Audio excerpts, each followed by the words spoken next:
要读吧，是吧？把蒙学的经典也读完。这你不是只读一篇两篇，怎么能够有经典呢？是吧？最后我提出了扎实诵读，熟练诵读，扎扎实实要读100篇、200篇、300篇，是吧？熟练的读就背住了，没那个不背的，是吧？你看我们的学生批评老师，批评爸爸妈妈，爸爸妈妈老师好笨呐，要我读100篇，我50篇就背住了，实际他是最笨的。他就觉得我好聪明了，我好聪明，我读50遍就背住了，是吧？所以要鼓励儿童，调动学习积极性，好吧？那么我们这个经典的教师的理论培训5讲，我就讲到这里，向大家汇报这里。最后的呢，最后9号下午我就给大家学校怎么抓这项工作，好吧？我就留到那天下午再讲，好吧？你看学校怎么开这工作我去人格篇我就下午到时候再讲。最后向大家介绍怎么经典与人格结合，与高尚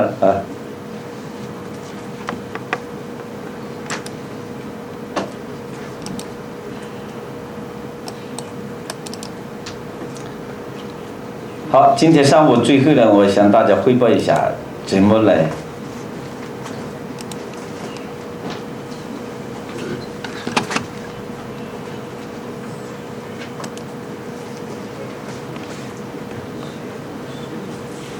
怎么教好大学怎么教好大学。我觉得呢，首先这个大学是世俗第一步，世俗第一步，只有1680个字，1680个字，多少章呢？30章，实际30段，我们都编了章。我告诉大家呢，因为这个我编这个教材呢，我编的呢，这第1版、第2版都已经1本都没有了，是吧？后面是我自己留到教学用的，也留到1本，是吧？那么第3版呢，下个月就出来了。第3版，那么在前面2版基础上，我是做了认真的校对和重新设计，非常漂亮的，是吧？应该来讲呢，价格应该也在全国最便宜的。现在我们有一些把价格标得很贵，那么怎么大家能够读经典呢？农村孩子怎么读呢？是吧？所以有一些400多块钱一套，200多块钱一套，我们今后出来的书就是几块钱，一本几块钱，这个家庭就每个家庭都能够负担得起来嘛，是吧？所以这是教材的问题教材问题。我们这个下个月会出来一个新版教材这个教材呢，我们讲一定要学好教材。我们主张还是要带拼音的带拼音的教材，字要很大一个的，别于记，第二呢是不会视力不会坏。学生现在多少视力他容易记，字很大个第二呢，他不视力，你看他不会坏视力。第三，我们主张纸张，你看我们编的书的纸张是不发光的。现在很多出的教材，那个学生一看就刺眼睛，是吧？我们的教材出版的都是纸张不发光的，学生很好的。第四呢，没有插图的，不要有插图插图学生他就是看热闹，直接看画去了，他不看字了，所以效果就不好。所以很多人就问我，刘院长，你是教心理学教育学的，到底有插图的好还是没有插图的好？我说没有插图的好。这是有心理学原理，儿童他喜欢看很画嘛，很花哨的东西，是吧？他注意力不集中嘛，但你这没有插图的他就很集中嘛。好，那么这一大学我们大家都有嘛，都发了人家的，因为我们的没有了，以前都是我们自己的，所以我们刘主任呢去买了这个大学供大家参考，是吧？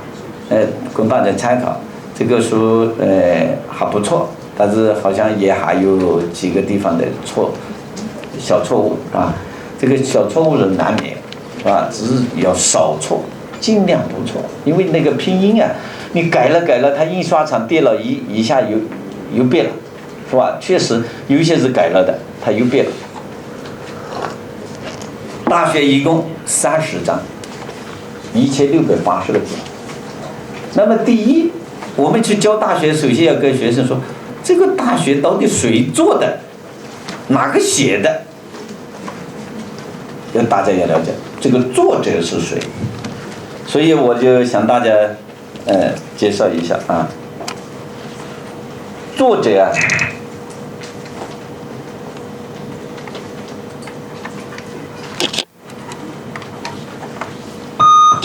有很多种说法啊，我在这里介绍啊，有3种啊。第一种是孔氏之遗书，而初学入德之门也。孔氏，第一种观点认为是孔子做的啊，孔子做的。孔氏也可以包括他弟子，但是一种观点就是孔子做的，这是一种观点。第二种叫盖孔子之言，曾子述之啊，孔子讲的话，曾子呢把它记述下来，那么可以说是曾子做的。曾子叫什么呢？他的名字叫什么？姓曾，名什么？名生，人生的生，这个地方不能读参，不能叫曾参，是吧？为什么不能叫曾参啊？这是有这个曾子的名字啊，是孔子取的啊，孔子的这个影响取的。曾子的爸爸叫做曾蝶，一叠两叠的叠，曾蝶也是孔子的弟子。曾蝶呢的妻子就是曾子的妈妈，身体不好，始终呢怀不起孕，结果到了40多岁再怀上曾子，